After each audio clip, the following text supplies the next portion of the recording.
All right, welcome to Talk Your Culture. I am your host, Chris Fagan. I am excited to do these episodes. I love doing these episodes. The response I get from the people when I'm out there, it just motivates me to do more.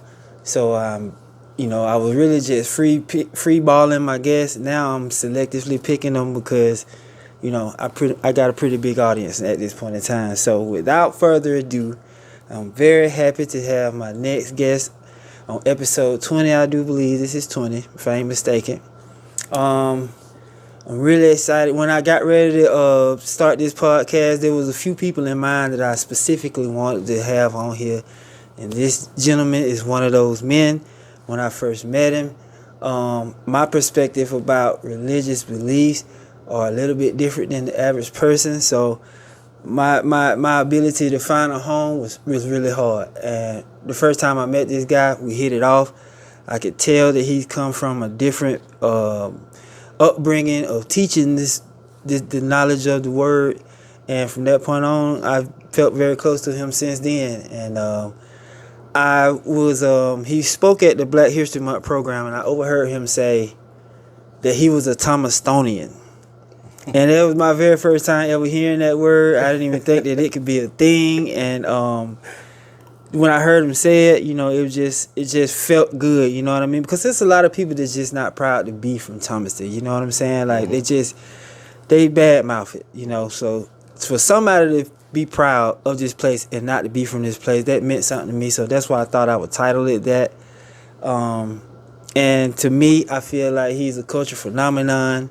He seemed to have the magical ability to relate to the elderly people, the middle-aged people, and even the young people, especially in this climate where the young people are perceived to be a little bit lost in what we were when we was growing up. Right.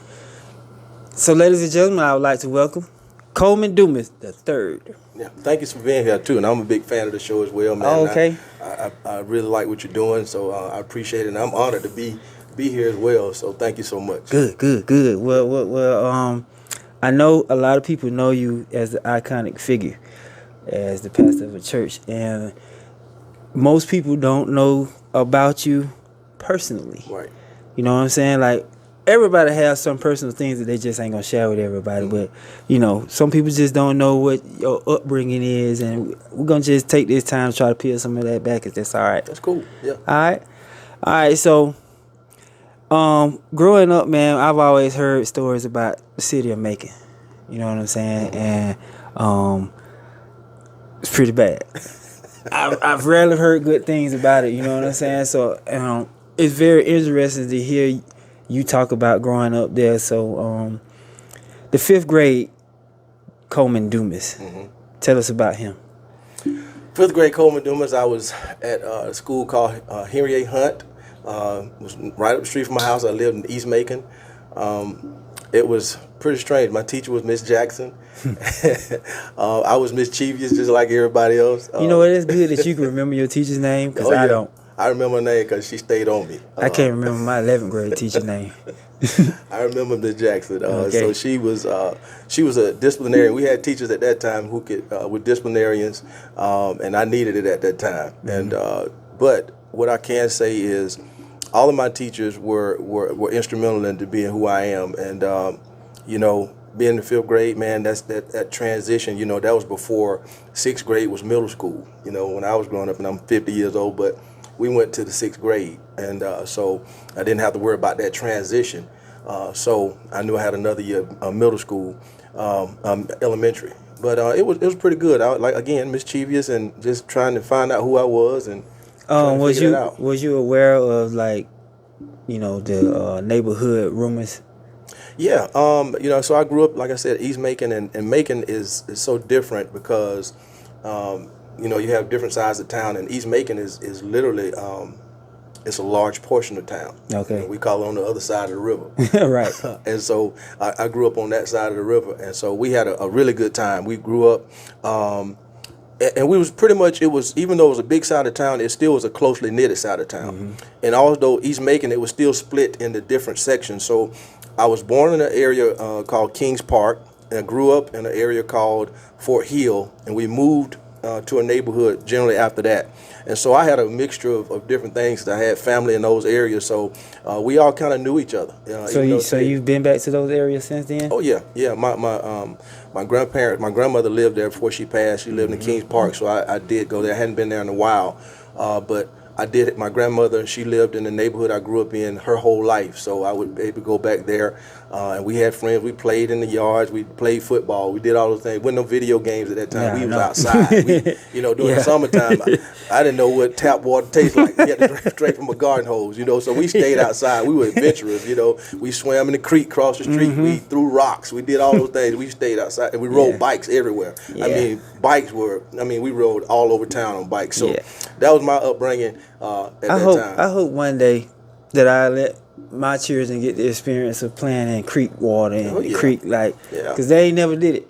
Man, it's you fun. know what I mean? Yeah. The most they've been in that type of atmosphere is we went to Helen, Georgia, and it's like a 3-hour lazy river. Yeah. Right? Ain't nothing lazy about it. Right. Because it's full of rocks.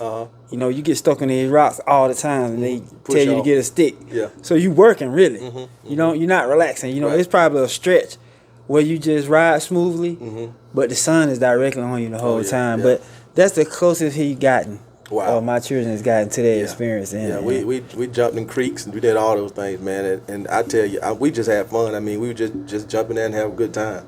Now, our parents didn't know we were doing this because if they knew we was out there swimming in water like that, at that time, they knew the dangers. We didn't. We just jumped in and had a good time. So those are the things we did, yeah. So from 5th to 8th, that's a lot of growth. Yeah, a lot of growth. The 8th grade, Coleman, who was that? 8th grade, now in middle school, and just figuring out who I was, starting to have little girlfriend. Puberty has arrived. You're smelling yourself, having a little girlfriend. You don't have a choice but to smell yourself. Play a little football in middle school, so you smell yourself, thinking you know everything. And I was really introduced at that time to one of my dear friends at that time. She was pregnant in 8th grade. Wow. In 8th grade. Yeah, she was a smart, very smart girl, and right now she's a school counselor right now. But she was pregnant in the 8th grade, and that was something new for all of us. Yeah. But we kind of grew up with her. I mean, just saw it happening, and so those type things happened, and we didn't shy away from her. She was still our friend. We still did what we could. Whenever she got ready to have a baby, we all knew when water broke and all that stuff. And so I think at that time I realized that in life things were not always the way I grew up in my home. That sometimes when we grew up in the house, we think everybody lives like that. Right. We think everybody's supposed to be mannerable like that or was raised like that. And I'm not saying that she was raised into different, but there are different things that happen in different people's lives. And whatever challenges we faced at that age, we met it on. Yeah. We didn't run from it. And so I think that's how I became who I am. Just seeing things like that. I will say I did have the blessing to escape a lot of things that the kids that I grew up with didn't get a chance to escape. I didn't go through most of the things that they was going through. I will say that. I don't know if they're just being carried by God or decision making or fear of doing things, but I was able to avoid a lot of things.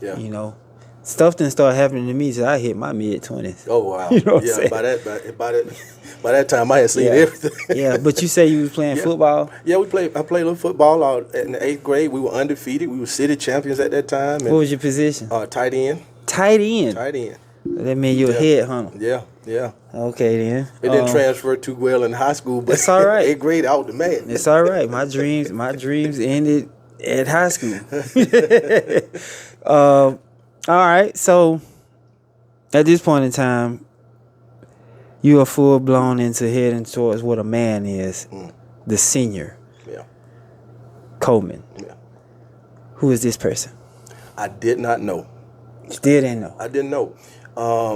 And I tell people all the time, my story is so funny that here I am, 12th grade, having a good time, well known in school, just doing well. And I didn't prepare myself.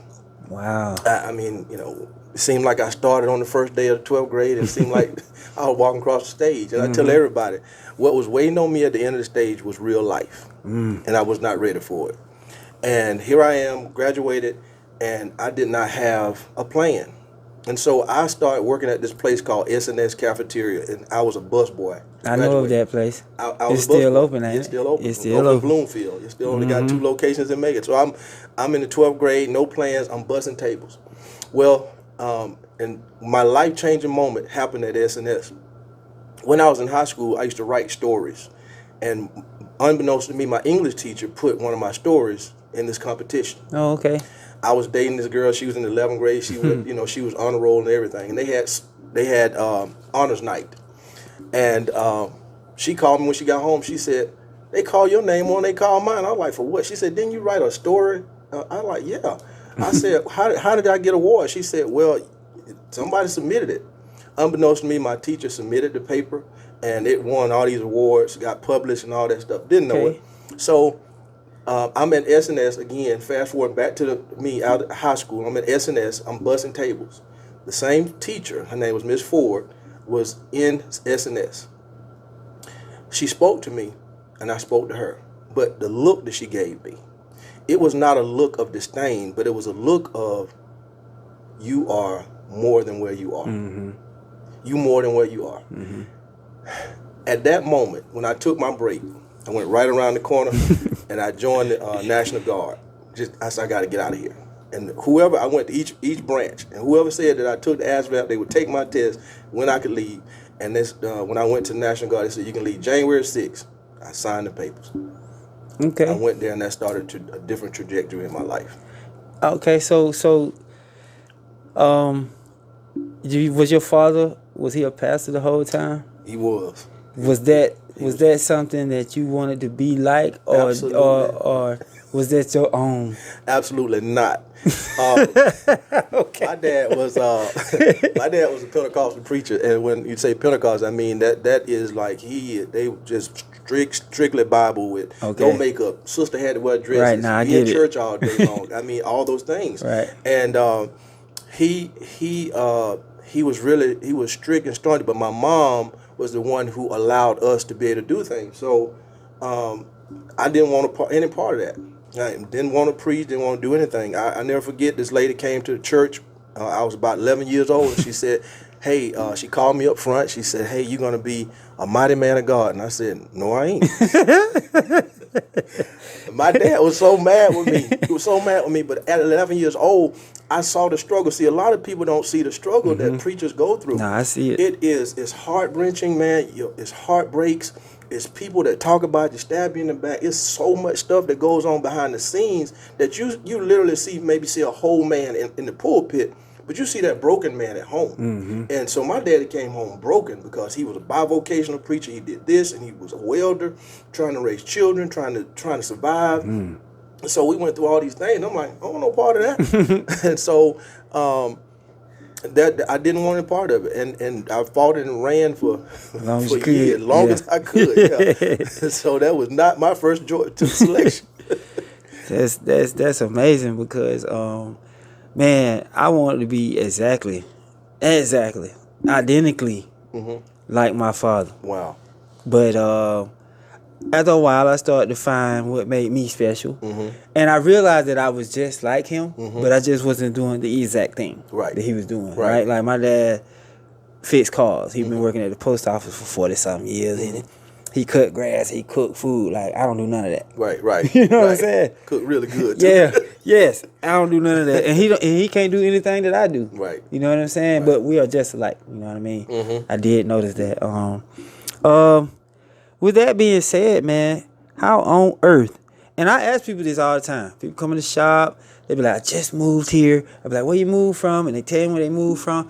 I be like, how you get here?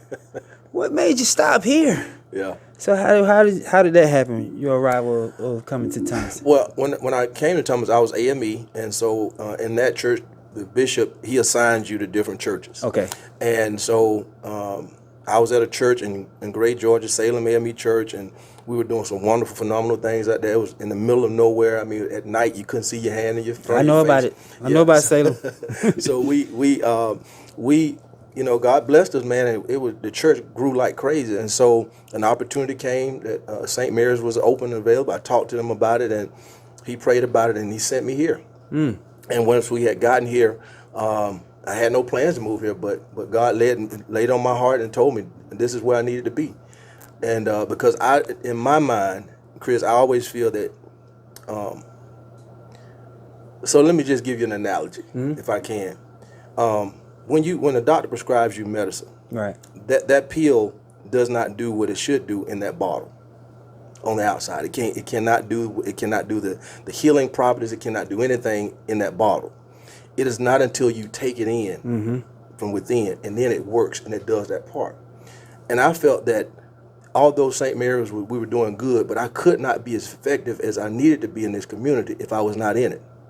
Because if you can leave a community and go home and do what you're doing, you're not really affected by it. This is my opinion. I may not. No, it makes perfect sense. Ladies and gentlemen. Yeah. This is what I love about him the most. His ability to bring information into the brain very easily and comprehensive. Yeah. That's what I love about him. But no, go ahead. I understand. And when I realized that if I'm sick, that I cannot be well if I don't take the prescription or the medicine, if it does not get inside to work. And the same thing God laid on my heart, that if I was going to come to Thomaston and do what his will and do what he wanted me to do, I had to get in Thomaston. I had to be in Thomaston to do that. And I couldn't just be here on Sundays and Wednesdays, but I needed to be here during the week. I needed to go to the school system. I needed to show up at the games. I needed to, show up at Little League. My wife coached basketball. So, those things we did. We got in the community and started doing those things. And so that was the analogy that God gave me. So I jumped in and Thomaston digested me. The word Thomastonian, and I love it, and I hope we can make it normal Let's one do day. it. Let's do it. I know what it means to me when I hear it, right? Because I'm from here. Yeah. But you're not. No. So your perspective on it is going to be wider, right? Because we're going to be a little biased. Okay. Because we from here. Right. We're going to be a little biased where you don't have that. Well, you probably going to grow some Right. over the period of time. But when you hear Thomastonian, what does that mean to you? That culture. It means that I came to a community as a stranger and ended up a brother. Okay. I brought my children here. They went to the school systems. They did well in school. People didn't have to, it was nice to them, didn't have to be nice. They didn't know me from Adam. The people were nice to me. And I felt at home. When we moved here, I felt this is home. And from that moment on, I've always felt like that. There's not a place here in Thomaston that I don't feel like I can go and not talk to anybody, regardless if we disagree or agree or whatever. That's just how I feel. And coming from Macon to Thomaston, it was a major adjustment. But there again, when you are, sometimes people come to places with expectations. Right. I didn't have an expectation. I just said, Lord, if you tell me to go, go. And my dad always reminded me that you can't take the city if you're not in the city. Right. Because people don't see, they want to see you at the grocery store. Right. They want to see you at council meetings. They want to see you in those places, other churches, all those places, doctors, all the hospitals. And so I felt that this is where I needed to be. And so I ingrained myself here in Thomaston. They've adopted me. So was that something that your family members didn't receive well at first, or they just accepted it? No, they did not. Okay. My wife. You think about the Macon. You have all the convenience. You got malls. Right. You got this. You got that. You got multitude of restaurants. It's limited here. Yeah, it's limited. And so one of the things was she was like, but they don't have this. They don't have Target. They don't have this. They don't have that. Right. And so, I was like, hey, well, whatever we need, we can drive. 45 minutes, we can do it. I said, if we were living in Atlanta, it'd take 45 minutes to get there. We'll have a straight. So it took some. It took some coaching. It took some coaching because she was her mom and dad was in that town. Right. My mom and dad was there. For us to just move to a place where we knew nobody. We came here as complete strangers. Right. And so but it didn't feel like it. No, it didn't. No. Chris, the first time I got here, I started church on a Sunday, but I came Saturday night so I can find out where the place was. I didn't want to be late. Right. I never forget. I was there praying in the parking lot. Church was dark. I was praying in the parking lot. Lord, whatever you have me do here, I'll do it. Reggie was across the street. They were doing a cookout, and a friend of mine brought me here because I didn't even know what Thomaston was. Right. I went across the street. And I introduced myself. Catfish was the first person I met in Thomas. He was the very first person I met at Thomas. And I went to Reggie's house, and Reggie was having a cookout. I introduced myself, and at that moment, some people started coming out, meeting me and everything, and I went over to the church and prayed, and I met people. So that first day I got here, I jumped right in and started just introducing myself. Okay, and that's what's up. So that's Because how I do remember the first time you came to the shop. I know I had told you you had to like a certain team Right. in order to be able to stay in. Right. But the vibe was instantly like I gravitated to you instantly. You know what I'm saying? And I'm a people reader. Right. You know, I'm a people reader from far, and I'm a people reader up close. Right. I don't know where I got that skill from, but my nephew teased me about it a lot of times because Right. my sister had it too. Which is actually how I found out about you first. You know, it wasn't until you came to the shop with Mike when I actually met you, but my sister had already told me about you. You know what I'm saying? And you're right. It was instant. It was automatic. You know, and it has never wavered since. And it's a beautiful thing, man. I tell you, you may not know this, and I tell Mike this all the time, but you were one of the people that made my transition successful here. I never forget, I was in the shop one day, and you and I had previously talked, and there was a guy who came in, I don't know his name, and man, he was talking about, church, you know, he was doing all this stuff, and you stopped him. I remember the guy. You stopped him, and you was like, hey, he cool. Yeah. And when you said that, he saw me in a whole different light. Right. He did. I mean, and we just start, talking. And so, to me, that aspect of meeting people and being real with people to say, hey, you can talk to this guy. Because that's the person I want to be. Yeah. That when you talk to me, that I ain't finna beat you up with 66 books in the Bible. I ain't got to tell you about the 12 disciples. Yeah. And even when people see me in the street, I don't even say when you coming to church. I know you've never heard me say Nah, you haven't. I know. Because I just feel like if you just be who God wants you to be, yeah, everything else will work out. Yeah. Bruce Lee was already an outstanding martial artist, but he went to college. I think his major was philosophy. Okay, once he started to learn philosophy, he started to apply that to his martial arts, and it's like he opened up martial arts even wider than it already was. Right. So to me, I feel like college expanded what he already knew. How does that apply to you when you're doing your sermons and your teachings and stuff? Because it's very unorthodox. Or it is orthodox, it's just unorthodox for this place. You know what I'm saying? Like, it's just unseen. Like, not to knock anyone else, because there's nothing wrong with that, right? But I'm diverse. I have a diverse way of thinking. And if you don't allow me to do that, then I'm not gonna, follow behind you. You know what I'm saying? So again, I told you I didn't have a plan when I was in the 12th grade. So I didn't go off to college until I was married and had 3 kids. Oh. So I go to Mercer University, what was in my backyard the whole time. One of the top 100 universities in America, a really good school that I just would pass by. Didn't never think about it.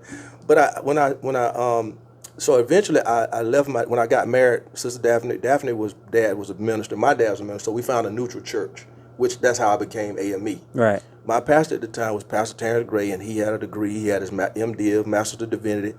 And I started hanging around all these people who had degrees. The conversations were different. And I'm saying to myself, and I wanted to be in the conversation, but I couldn't. I didn't know what they were talking about. So I said to myself, you know what? I'm going to school. And I had a good friend of mine who was enrolled in Mercer. I went to Mercer, took the test that I needed to do to get in, and I got in, and here I was working at the fire department, raising kids, doing papers and everything. And it seemed to me at that time, that's when I knew, that's when manhood really showed up for me.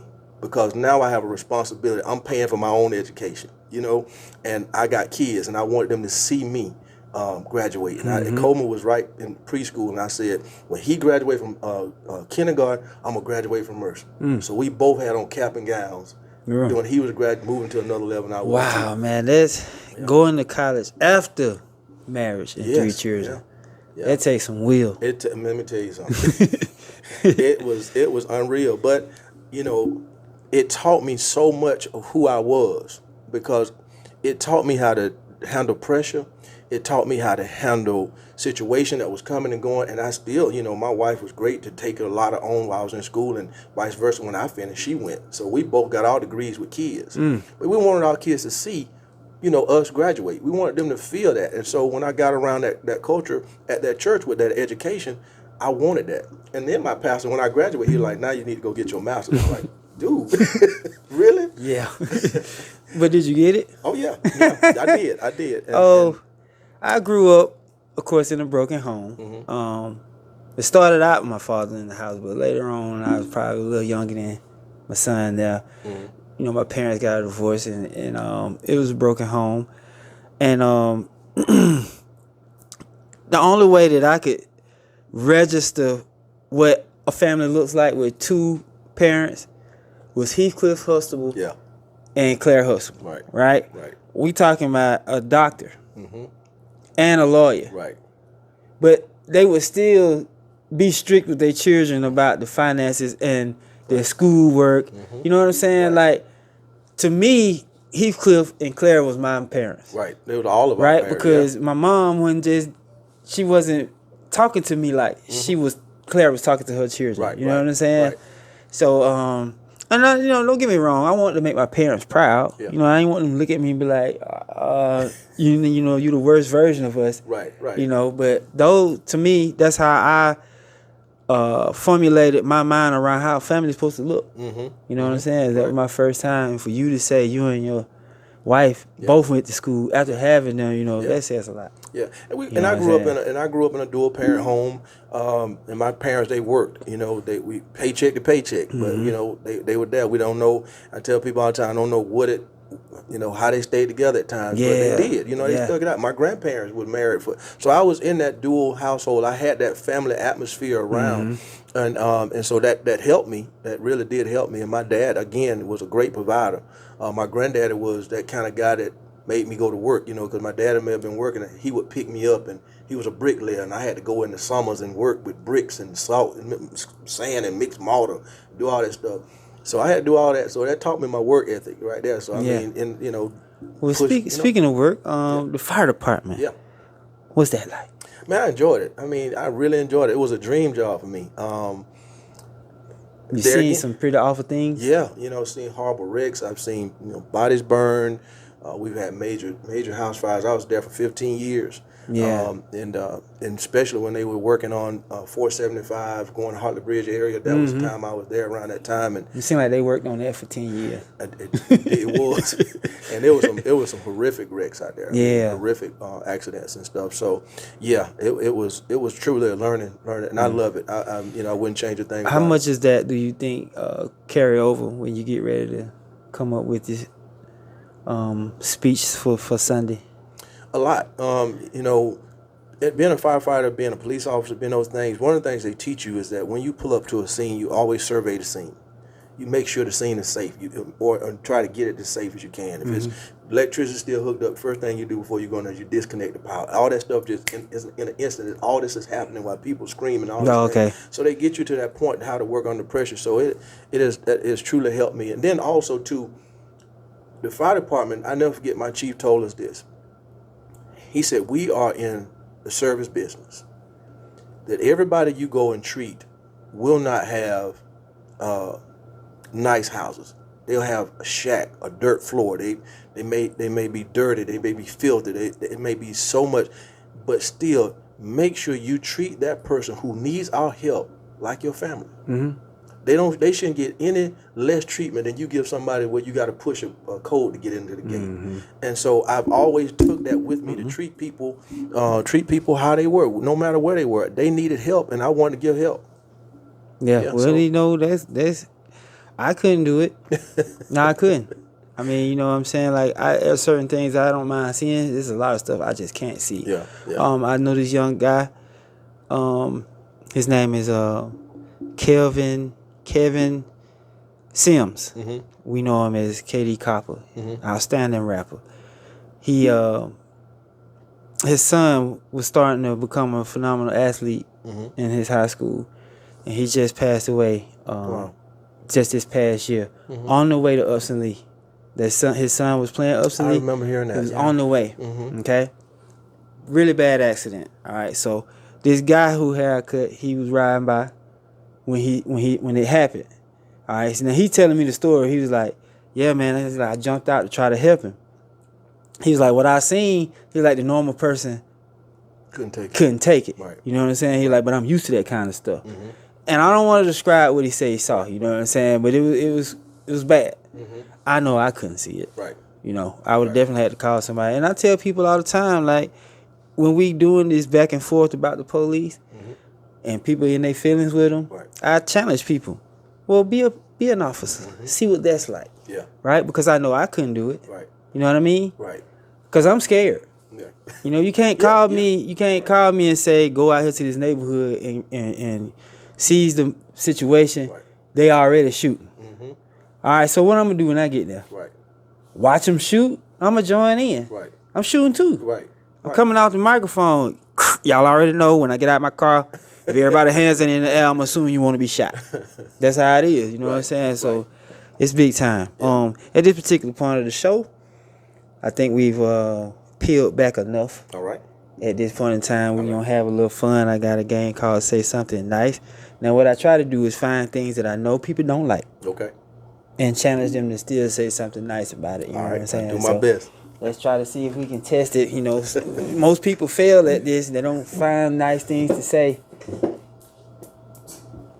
All right. First picture. All right. Say something nice. Say something nice about this moment. Chris Rock turned the other cheek. Did he turn the other cheek? He turned back. He didn't swing. He took it, you know. I promise you I can't tell you if I can do it, but you told me to say something nice, so. If you can. He didn't respond. He didn't respond. Yeah. I'm going to be honest with you. I did not like the idea that it was Will Smith and Chris Rock in this situation. Absolutely. But I did like the idea that somebody who felt disrespected and is probably tired of getting the disrespect slapped someone else in front of everybody. I'm finna tell you why I say I liked it that. Because people are going to disagree.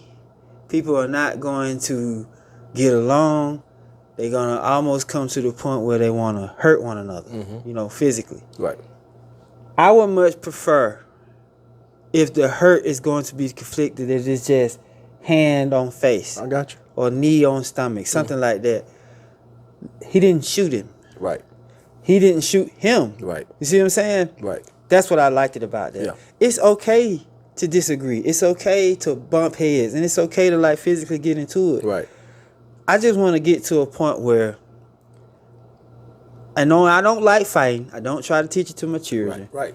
But I would much rather fight than shoot. That's right. You see what I'm saying? Yeah.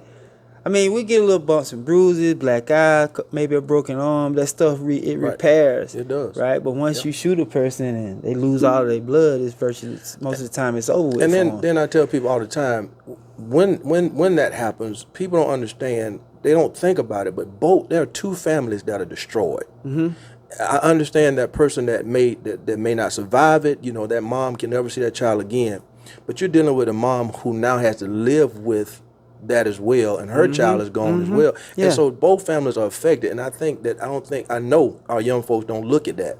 They don't think about this. And I think I never forget. I did a young man's funeral some years ago, and I shared with all the kids that this is not a game. There's no reset button on this. You know, they play, you know, all the games they play, and they shoot each other, and they start over. The screen have blood all on it. And then they hit a button and they back. They back. That doesn't happen in real life. There's no reset button in real life, and so that's why I tell people all the time: think about that before you do it. Yeah. You know? Yeah. This is what I want when people say black on black crime. I prefer it's this. Of course. Yeah. You know what I'm saying? Yeah. Two adults got into it physically in public.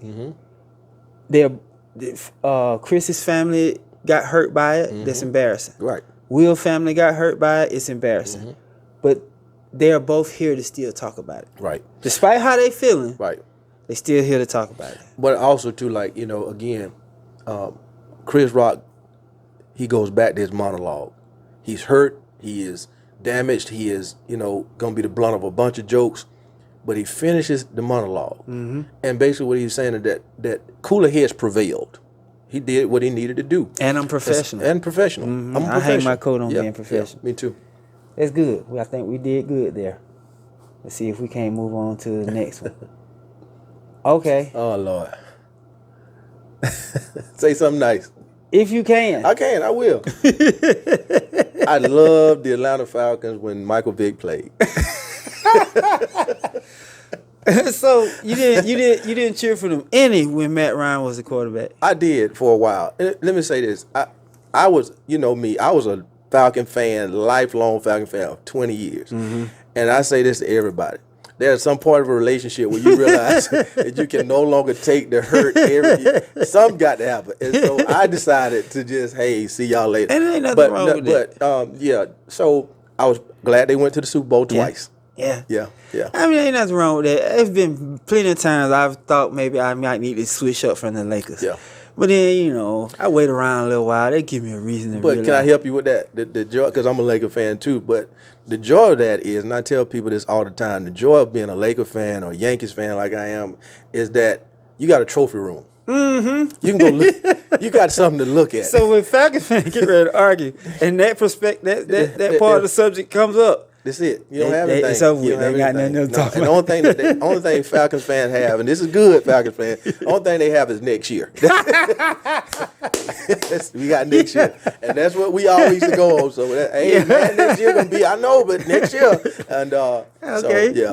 All right. Well, all right. This next one, you might recognize this guy. I think Oh, boy. that's Lil C, ain't it? That's me. This is senior year, yes? That's my senior year. Okay. Something nice. Wow. I mean, all you got is a mustache, and it ain't even full yet. Yeah, it ain't full yet. Something nice is, let me say, what would I say nice myself? You made it. Congratulations. That's good. Congratulations. That's you made good. it. You made it. The work now starts. Yeah. When you look back at this guy, do you still appreciate him? Yeah. Okay. Yeah. I do. Because, again, in making, there was a lot of, it was so many things that I could have gotten into. Back then, the 80s and 90s, man, drugs was very fluent. I mean, people were selling drugs, living and, driving nice cars and all this stuff. It was flashy. Yeah. And for me to be able to adhere to my beliefs or adhere to what my parents taught me, it was difficult. Mm-hmm. But there again, I got in some trouble. I got fighting. I got locked up into it. Yeah, so I did all those things, But, there again, I made it. I didn't drop out. I didn't quit, So that's a sense of accomplishment that I wore that tuxedo and I did get a cap and gown. You do know some people take that just the top. It don't even be no bottom. Yeah, right. Yeah. So because that was me. Yeah. So I tell you, man, I am proud of him. I was proud of him that we made it. Okay. Yeah. All right, then it was a good it was a good segment of Say Something Nice. No, we do not want to go back to the Falcons. No, we don't want to go back to that. All right. Okay. Now that that's over, let's just ask some random questions. Questions I like to ask customers all the time when they come in the shop, just to, scratch their brain a little. Mm-hmm. If you could clone yourself, would you do it? Why would you do it, and why not? Why would I do it? I'm the kind of person that I don't sleep. I'm always thinking about the next thing. So if I can clone myself, he'll probably be just as busy as me. Mm-hmm. Yeah. So what I do with that is, I base everything on how I'm thinking about how well a movie is, right? Right. So there's a lot of movies about clones, but there's two movies that particularly stick out in my mind. One is called Multiplicity. It's with Michael Keaton. Yeah. And the other one is called Something Else. And I can't think of what it's called, the name of it is, but their purpose for cloning people was an insurance policy, right? Mm-hmm. So let's just say you have a bad heart or a bad lung or a missing calf muscle. You would go to your insurance company and they would take your clone, get whatever you need, give it to you, rebirth your clone all over again, right? But all of these clones was working in this factory and they all had to do the same thing. They all either had to feed the nutrients to the stuff that they was eating, or they all had to learn a basic something. Basically, they was intelligent, but they was naive to the fact that they was clones, or that there was another world above them or around them. You know what I'm saying? Right. So these two clones decide they're going to break out because they tired of doing the same thing every day. And they got all the memories of the actual person, but they don't know where it's coming from. Right. So they break out and they on the run and they mess around and roll up on the actual person. Right? Wow. So the actual person sees them, they call off guard like, what the? You know what I'm saying? Right. So without telling them what's going on, they get on the phone and call the insurance companies like, why is my insurance policy sitting in my living room? You see what I'm saying? Yeah. So long story short, I think they wind up killing the actual person and going on to live their actual lives. Yeah. But all of the memories of who they are, everybody they knew was still there, so it wasn't hard. Right, to They adjust. just picked up where they got out, left off from, right? Yeah. So I got that perspective. Then the movie Multiplicity. I think I'm saying that right. Multiplicity, yeah. Okay. Yeah, yeah. I remember Basically, that movie, it's like that. Yeah. He was a construction company owner, and he was always busy. And his wife was getting on his case about spending time with her and the children. So he decided to clone himself. Yeah. Right. But the first clone came out just almost identical to him. Right. Right. But he still found himself busy. Yeah. So he decided to go clone himself again. Right. Except for this time, the guy came out a little sweet. Yep. You see what I'm saying? Sensitive. Yeah, it was. Yeah. Yeah. All right. He still got these two clones and still find himself busy, even though he got these two doing things and they running out of time. Right. So now they like, bro, we need some help. Right. So he go and clone himself again. Right. But this one comes out retarded. You see what I'm saying? Yeah. So, I seeing all that, and in the end, he wound up realizing that You never have enough time, really. it wasn't that. It was that they all wanted to still do what he was doing. They wanted to be with his wife. Right. They wanted to take care of the children. Yeah. That's what he made them for, so Right. that he could do it. Right. Right. See what I'm saying? Right. So he wound up realizing I really didn't need y'all anyway. Right. You see what I'm saying? Right. So he wound up shipping them on their way. So I said all that to say this. I would clone myself for one reason only. And it's only because I love basketball so much, and I feel like there's only a handful of people with the kind of IQ that I have. When I step on the court and it's only two of us with high IQ, that means I'm finna have a bad day. Right? Right. And most of the time, I don't have nobody on the court with me with the same IQ. Right. I would love to have someone with identical IQ. I know exactly what he gonna do. I know exactly where he gonna be. Because I love basketball just that much. I want to make sure wherever we go, we don't ever lose another game. Like, that's just how much I love the game. And that's just that one specific reason. But the reason I wouldn't is because, is it cheating? If my wife cheating on me, if she's having sex with me, you see what I'm saying? Yeah. So I'm like, nah, I don't want no part of that. You know what I'm saying? Because I'm trying to raise my kid. Yeah. You out here trying to tell me something. Like, man, you finna get the fight. Like, how does that look? Am I fighting myself? Am I fighting a brother? Like, what am I doing? Like, nah, I signed off on that one. But, okay. In your opinion, who runs the world? Women or men? Women. Why you say? I agree with you, but I just want to know why you say that. Most women already know what they want. They know how they want to get it done and all those things. And I think that women do too. They literally, we are reaction minded. They look at the whole picture. You know, they look at the whole picture. That's even with me and my wife. There are things I be wanting to do. She like, wait a minute, let's look at it. I'm like, I see it. I mean, it's right there. But she like, no, let's look at everything first, because it ain't always what it seems. So I think that I really feel that we are who we are because of the women in our lives made us see that awareness, made us notice pitfall, notice everybody in your circle ain't really in your circle, and they have that intuition that men don't have. And so I believe that they have that leg up on us. I agree with you. And my reason for agreeing with you is because if your name isn't Adam, Right. you came from a woman. That's it. You know what I'm saying? That's it. So without them, the human race Would wouldn't not exist. You Yeah. get what I'm saying? Yeah. There's not a person on this world that say they came from their daddy butt. That's right. Absolutely. You know what I'm That's saying? it. Yeah. Also, the other reason I say that is because most of the time as young men, we don't mature until we start to get interest in a woman. Then we start to realize we need to kind of start carrying ourselves like a man. Right. Because girls like men. Right. Women like men. That's right. Don't nobody like little boys. Nobody. Little boys don't like little boys. You know what I'm saying? Absolutely, yeah. So that would be my reason why I would say women run the world, you know. And I know a lot of guys gonna be upset with that answer. But that's fine. You know. It is what it is. Yeah. Well, who run the house? The woman or the men? That's I think that's a dual job. Now, I mean, really, it is. I can tell you how I do mine. I know what my wife's strengths and weaknesses are. She knows mine is, and so we work in our strengths. You know, I knew early on that we could not have joint checking accounts. I knew we couldn't, and it's okay to and it's okay to know that. And I knew we couldn't have it, and I knew I knew different things that she was good at that I was not good at. Again, there we go. Let's work in our strengths. I think a lot of people mess up when they try to do everything, make all the decisions. You don't know everything, you know. And I think that we do ourselves a disservice when we don't allow our partner to put their perspective in our lives, because it's their life. They're gonna be affected as well. But I do think that I do know that again, when I moved to Thomas, and that was a leading move, saying, "Hey, this is where we're going to go. This is what we're going to do." And she trusted me enough, based upon our relationship, to do that. And that trust has to be earned and built. All right.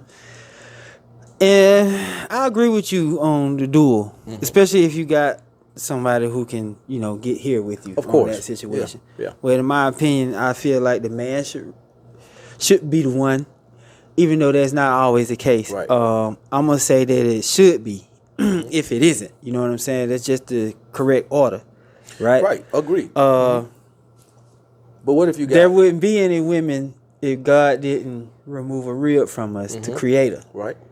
So from that point on, they became our responsibility. You know what I'm saying? Okay, so let me ask you a question, because do you think that so he brings the woman in my perspective, he brings the woman from the side, he brings from the rear.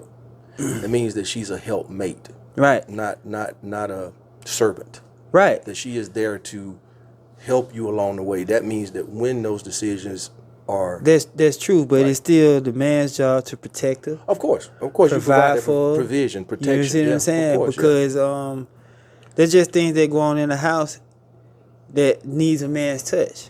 I totally agree. You get what I'm saying? Yeah. Oh yeah, yeah. So I feel like if the man and the woman has came to an agreement on the house, that's cool.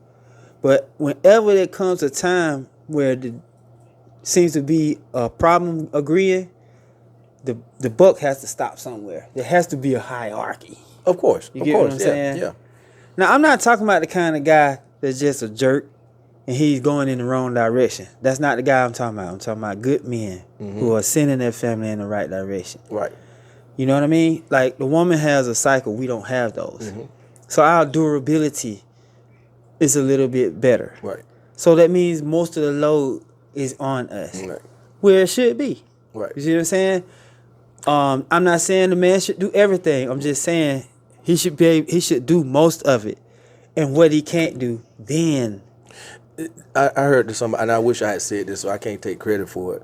But in the Bible, it talks about a woman should be submissive to her husband. And what you have to understand is, I don't think women mind doing that if they know the mission. Right. Men have to have the mission. We got to have a plan. We got to be able to lead. That's exactly what I mean by going in the wrong direction. That's right. You got to be on the same page and know that I'm trusting him to lead me to this place and not lead me to destruction. So let me ask you this: when y'all go long distances, do you do most of the driving? We work it out. So my wife, I drive we went to Savannah. She drove on the way down, because she knows she's going to sleep on the way back. Right. And so that's how we do it. Now, there are times when I just take the wheel and go. Sometimes she'll drive. So it's just vice versa. I don't have a problem. Like, I'm not like a male chauvinist to the point where, I'm not going to allow you to drive. Right. But after I don't see your driving. Oh, of course. Yeah, now if you got somebody that. I'm sorry. Yeah. Let me handle this wheel. Yeah. And I've had plenty of times. You want me to drive? No. Right. There's a piece of me be like, yeah. But I don't want to get over here in my seat and I go to sleep and I keep waking up almost going into the windshield. Right. So you know what? Let me just stay over here. Right. You know what I'm saying? Right. Absolutely. Yeah. And I do know that there's a lot of older women who don't know how to drive because their husband wouldn't let them. Right. You know what I'm saying? I guess he just didn't want to learn how to drive off. Yeah. And I do, right to that point, I never forget, I was, part of my life I was in hospice, and I was a hospice chaplain, became a hospice administrator. I never forget, several of my families where the male was very dominant in the relationships, and when that male passed, they were married 40 and 50 years. He paid all the bills. He did everything. I mean, everything he did. Yeah. her question was to me after the funeral, after I went to go back to see her, she didn't even know where to pay the bills. She didn't know how to pay them. She didn't know how to do a whole lot of things because he took all of that on. I think when you're leading, it also should be a point of teaching as well, because we're not always going to be here. Mm-hmm. Life is going to change one dynamic or next. And I think that if you're going to lead, you got to let somebody learn. Yeah. Let me backtrack a little bit about who run the world, and let me add on to why I says the women. Okay. In 1921, 30, it was 3 women and 1 man. Mm-hmm. As it got up into the 50s and the 60s, it was 5 women and 1 man. Mm-hmm.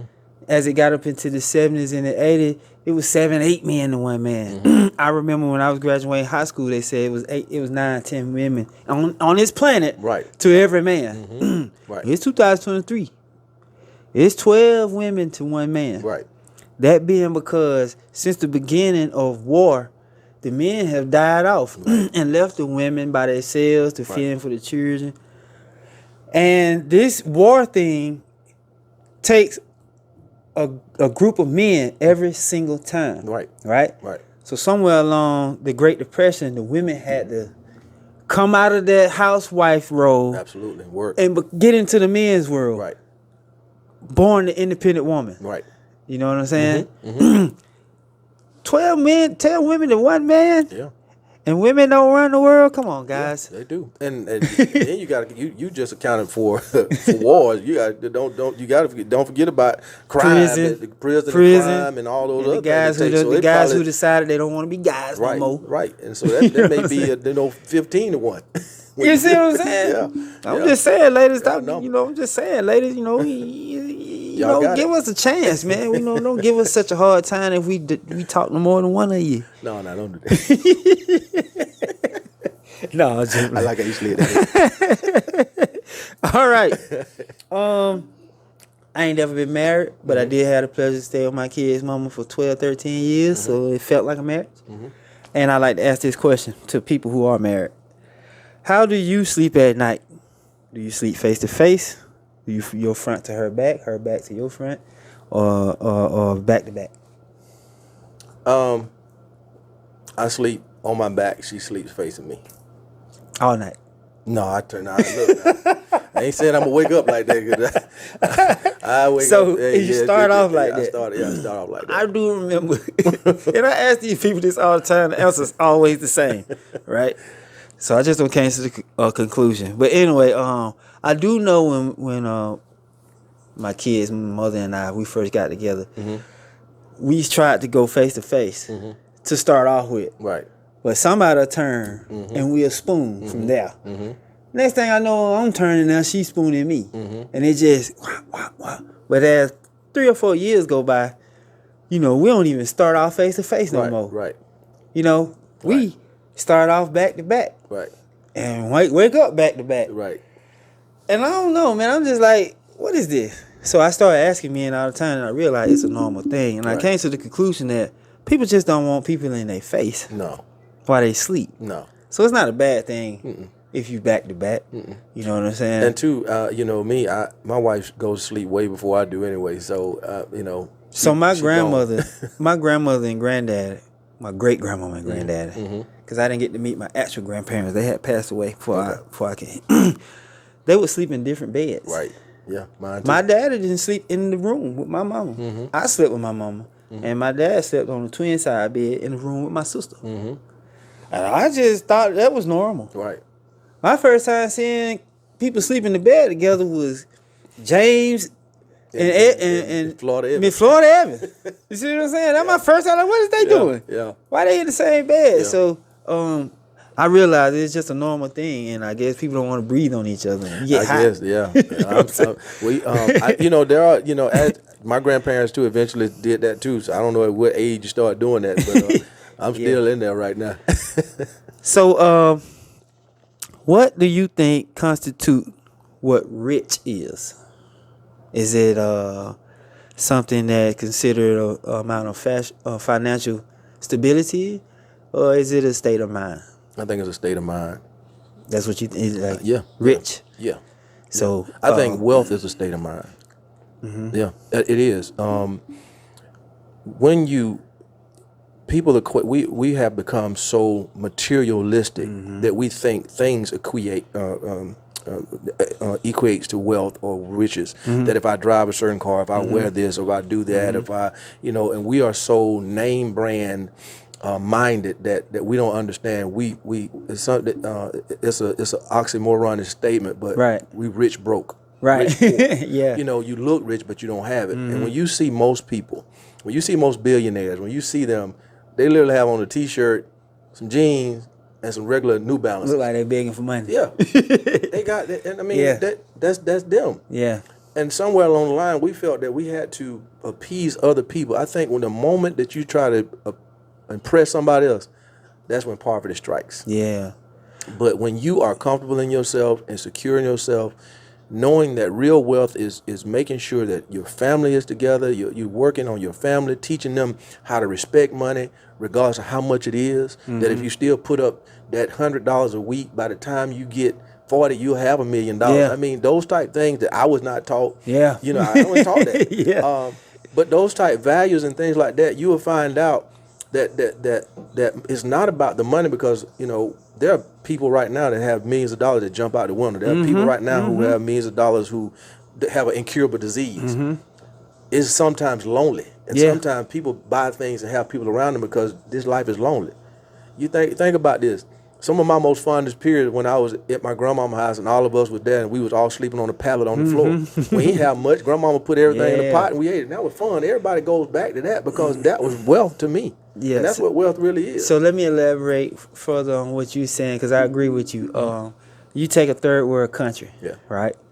A country full of people who don't know nothing. Right. But that. Right. You see what I'm saying? So their level of happiness isn't set up by what they do or don't have. Right. It's only set up by whether or not they ate that day or didn't eat. Right. You see what I'm saying? Like that's what their happy level is. So their brain isn't incorporating these feelings because they ain't never seen it before. Right. You know what I mean? When I was growing up, it was really close to poverty. You know what I mean? Like the only thing that kept us from being in that perspective was the fact that my cousin got old enough to start working. And once he did that, he just took the whole man of the house role. You talking about my auntie, my mama, his other auntie, me, Kendra, and a couple more of us. And he like 20 years old. Right. And he just went ahead and just took off and started taking care of all of us. You know, he was the man of the house. He was the oldest male in the house. You know what I'm saying? So, man, we had roaches everywhere. Yeah. You know what I'm saying? Like, it wasn't no one or two roaches. It was like a pack of roaches everywhere. Yeah. You couldn't put food down nowhere. Like, it was a hole in our floor. We didn't even have a toilet. We had a bucket. Wow. And we all took turns toting a bucket to the woods to dump it. Wow. So you carrying everybody's. Yeah. If it's your turn. Yeah, you see what I'm saying? Yeah. And you got to be careful because if you make it splash. It's all over you. So I grew up like that, Yeah. right? But I was so naive to the things, you see what I'm saying? Yeah. Like, I didn't know. You didn't know. It didn't bother me. It don't bother you. My imaginations was so vivid and wide that I could imagine myself. That's it. You see what I'm saying? In a place where I wanted to be. And it was never a place where money was. Right. It was just something I loved. Whether it was basketball or just being with my dad. Like, you see what I'm saying? Like, that was what was rich to me. That's right. Playing basketball, being around my dad, making sure my mom is good. That was my rich. Right. You see what I'm saying? Like, I didn't realize we didn't have stuff till I got to school. Right. And I would see kids with stuff, I would hear them talking about stuff like, I don't even know what y'all talking about. Still to this day, I'm still a little naive to things. You know what I'm saying? Right. So I agree with you. Yeah. And I'm trying to teach that to my kids. I'm I trying do to teach that to everybody I know. Yeah. Rich, wealth, it's a state of mind. It's not a level of financial stability.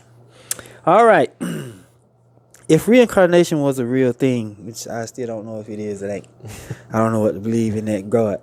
But if reincarnation was a real thing, but you had to come back as an animal first, before you're allowed to come back as a human, right? So me, reincarnation is rebirth. You know what I'm saying?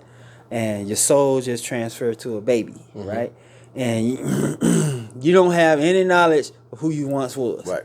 You starting over. You know what I'm saying? That's my idealism of reincarnation. But with that being said, if it was real and you had to come back as an animal and you got a choice, what would that animal be? A silverback gorilla. I'm assuming that one of those reasons is because of 10 fingers. I mean, but if you think about it, there's nothing. It is a predator to nothing.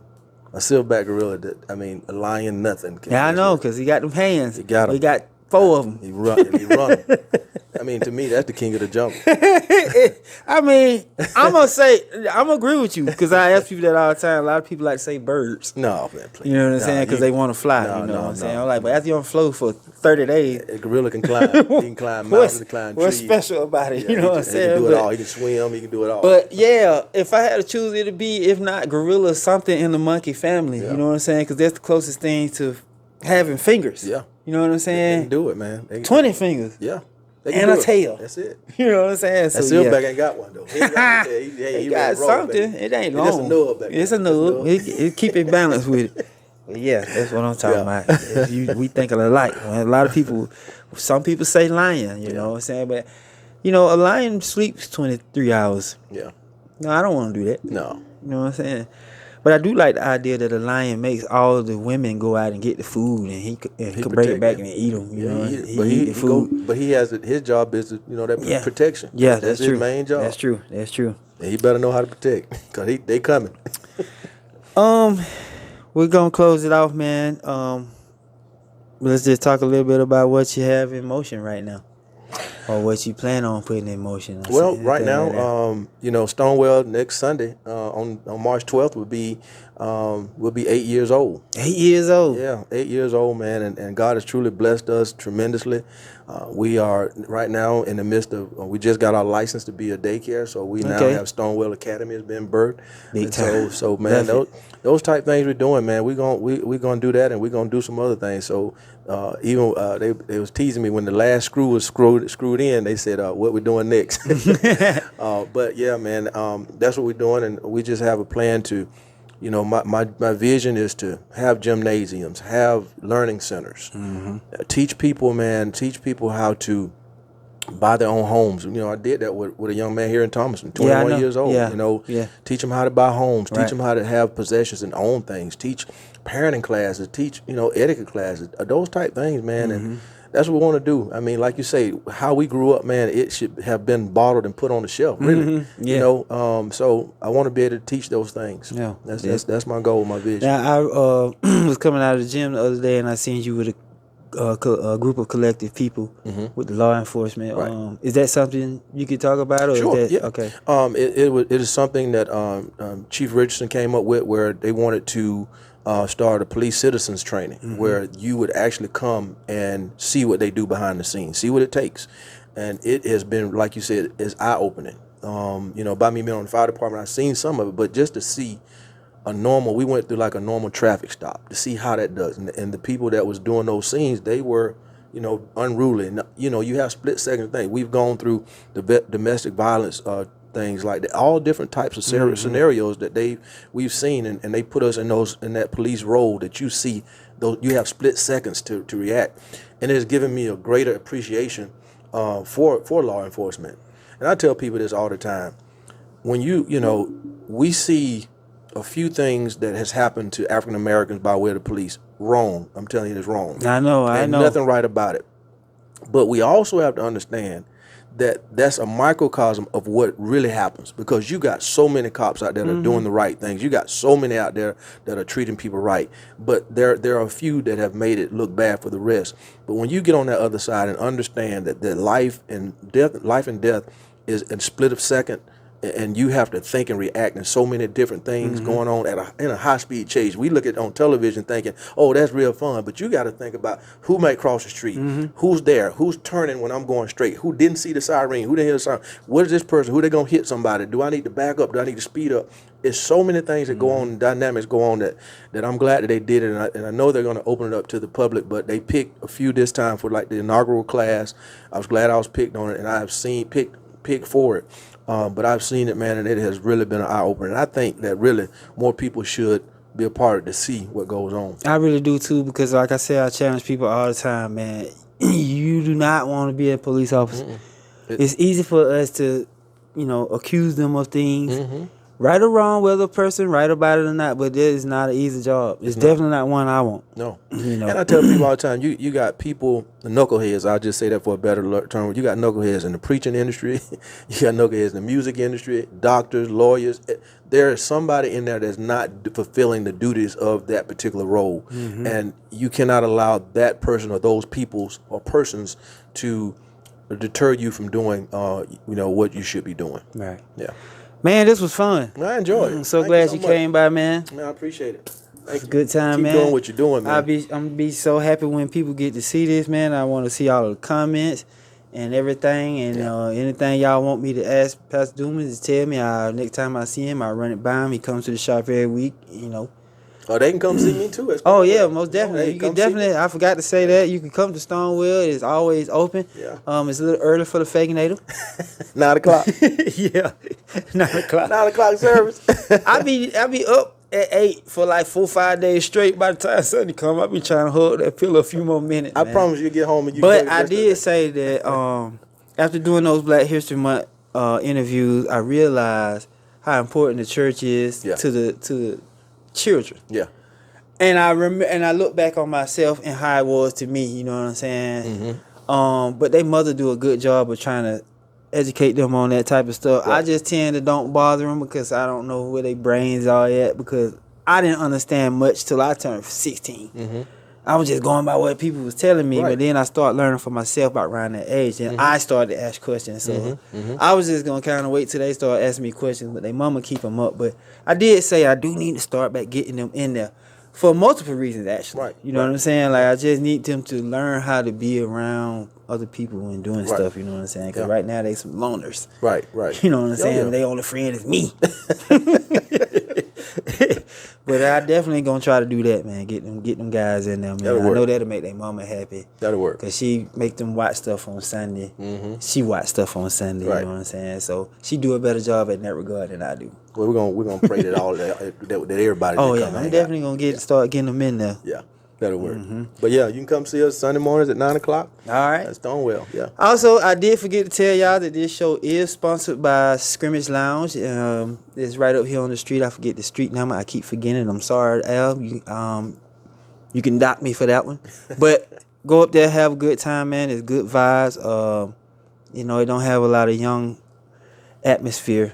It's real old school up in there, and you want to go up in there and have a good vibe, then that's where we at, because they definitely sponsoring Talking Culture. So that's it. I probably have an event there soon, so meet me there. But most definitely go to Stonewall and see Pastor Dumas. I'm telling you, it's different. It's almost like being in a college class with the professor. Oh, wow. Yeah, Thanks, man. That's what it's like. Yeah. All right, I'll see y'all later. God bless.